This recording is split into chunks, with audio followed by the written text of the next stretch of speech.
Hey everybody, welcome back to Ask Pete. This week we're actually filming just outside of our office here in Hudson. So this week's question actually came during a home inspection.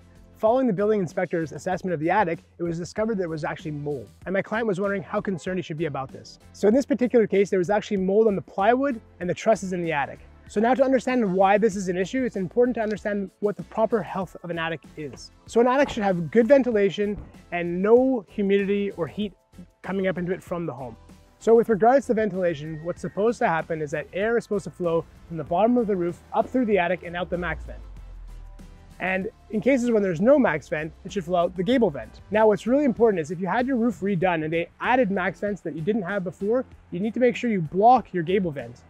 And the reason for this is that if you don't do so, the air will just circulate around the attic and not find its way out, and this can compound any problems that you might already have. So getting back to my client's story where they found mold in the plywood and the trusses, the way this usually happens is that something close by to that area is causing the issue. In this case, it was a bathroom vent.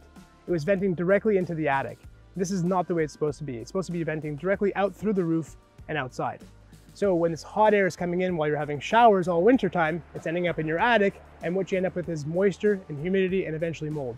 And even furthermore, if you have a vent going through your attic, it should be insulated to make sure that no heat just from that vent is causing any humidity and moisture. So in this case, the simple fix was to have a roofer come in, cut a hole in the roof, add a vent, insulate it, and then that should resolve their particular problem. Of course, there's a number of different things that can be causing mold or moisture or humidity in the attic. And any mold remediation specialist company, such as Mobile, can help you find and discover what the issue is, as well as resolve it so that it doesn't continue in the future. So all in all, in this particular case, the quote was about $4,000 to $5,000 to have the mold fully remediated. They use a 3-step process that completely removes any mold whatsoever from the attic. And what's also important to know is that mold in your attic is not dangerous for your health inside the home, as air from the attic never comes into your home. So all in all, I guess the answer would be that it's not overly concerning to find mold in the attic. Of course, it depends on the severity.